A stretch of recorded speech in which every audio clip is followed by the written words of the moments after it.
So the quick answer to this question, if you're here for that, is that you need to have consistent air and make sure it flows straight. Think of a garden hose. When you are to turn the knob all the way to the right, it lets out a consistent and powerful jet of water. However, when you turn it down, even though there's not as much water going through, it's still consistent. Now for the longer explanation. Have people ever told you that you need to use more air when you're playing, but then they provide zero explanation or give zero context after that? I'm a victim of giving information like that, ambiguous information like that, and I'm here to be able to explain it more properly and thoroughly to those who need help. Just a quick disclaimer, I am not a professional and I don't get paid for what I do, but I am speaking from experience with at least 7 years on this instrument, and I consider myself a decent player, enough to where I could give advice like this. And also, this is mainly a guide for low brass instruments. However, it is still good to have a lot of good, consistent, steady air with any instrument, any wind instrument that you play. Even as percussionists and string players, you've got to learn how to breathe in time so that you can enter properly. One of the ways that we could practice working on our consistent air is by first learning how to take a bigger breath. So the way I do this is by breathing from my gut or from my diaphragm, which is your chest area or your stomach area, your gut and your diaphragm. If you're breathing from your with your shoulders, like lifting them up as you breathe, it's best to start dropping that because it restricts your airflow and doesn't allow for air to pass through easily. One of the biggest things to consider is relaxing when you're playing your instrument. You don't want to be all tense because then it constricts airflow. You don't want to grip your instrument really tightly, and this was what my private instructor calls the death claw, where you grip your instrument really tightly, and that causes you to restrict your airflow because you're tensing up. So you want to relax and just have a good firm grip so you can have control over your instrument, but not gripping it as tightly as possible that you're white knuckling it. And then after that, we could work on taking in a deep breath or a big breath. So take your instrument, bring it up to your playing position, and then breathe in through your gut or your diaphragm by relaxing your shoulders and not lifting them up when you breathe. So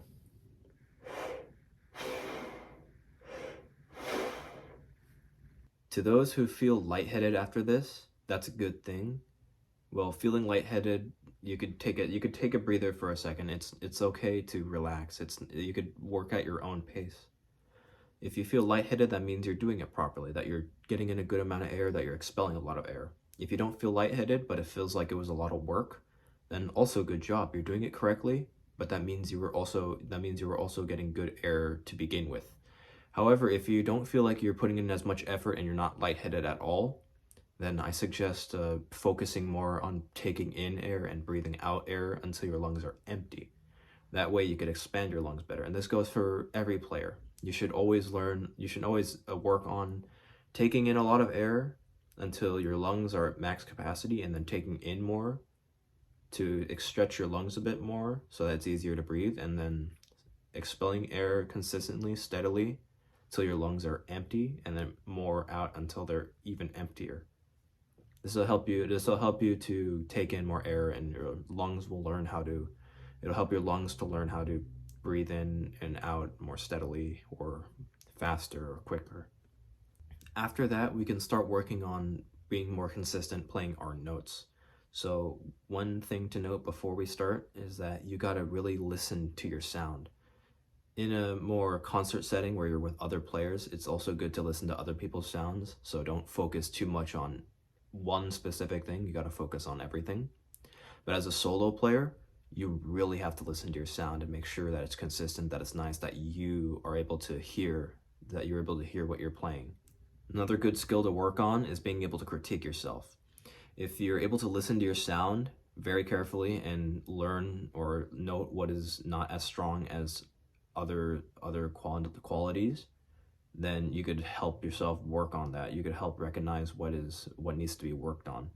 For example, if your sound is a bit more restricted, then maybe you need to open up your throat more.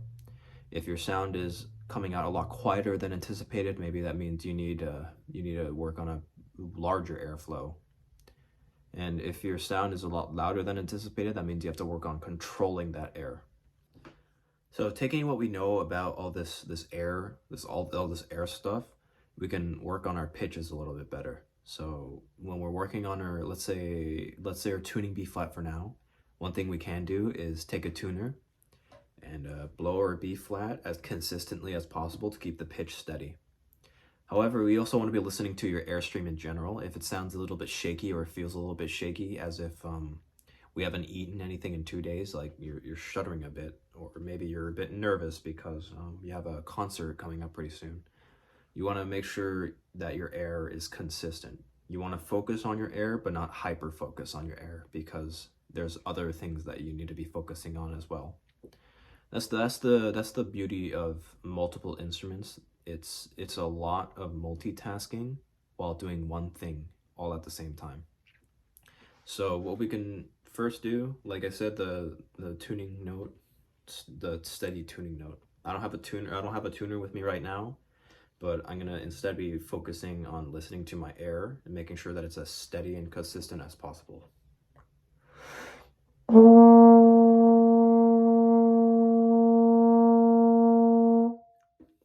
I noticed myself being a little bit shaky with my air, so instead of trying to brute force it, I'm gonna instead use more air and work on it a little bit louder, so that I could push more air through easily, and then I'm gonna drop my dynamic a little bit down.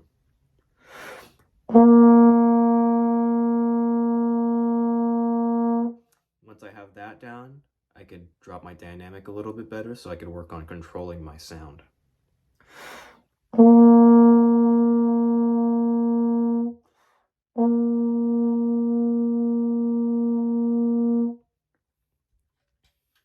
And another quick tip before we move on is don't tongue with a ta syllable, because it's too harsh.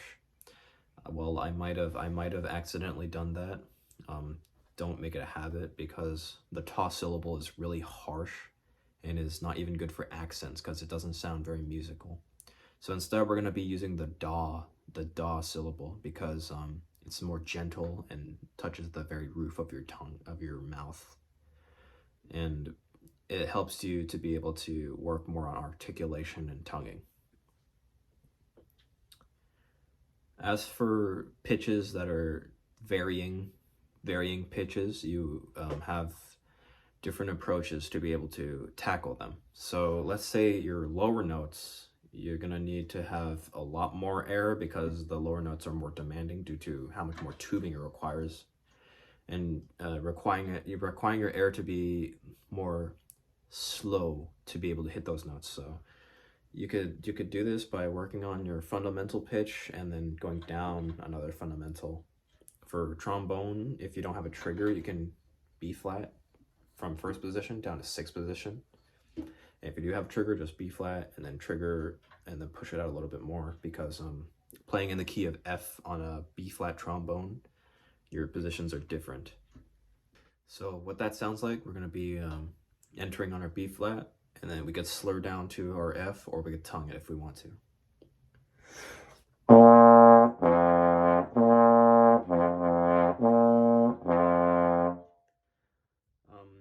You should probably do it a lot more slower than I did. Maybe do whole notes for B flat and Fs, but you want to work on making sure your air is going through consistently. That's a point that I'm going to be bringing up many times, and that's because it's really important to remember.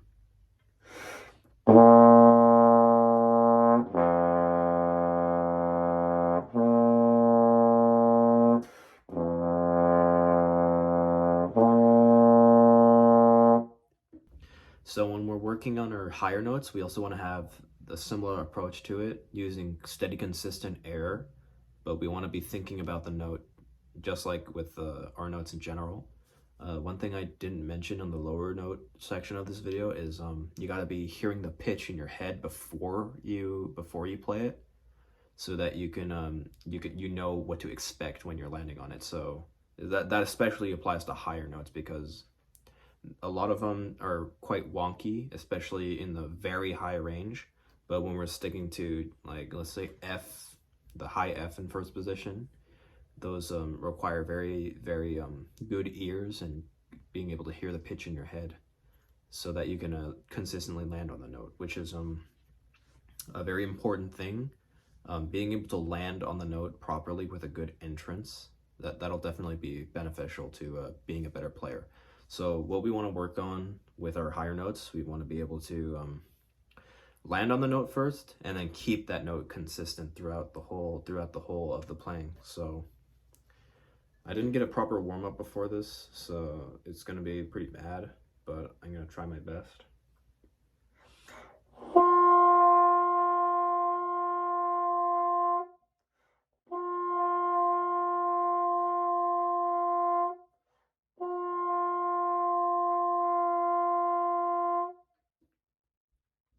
So when we're keeping our notes, when we're keeping our high notes consistent, we want to make sure we don't let our air be constricted because our throats are closing up. We want to keep our throats very open so that our air is able to pass through without any problems, which is something I was a little bit struggling on with my higher F.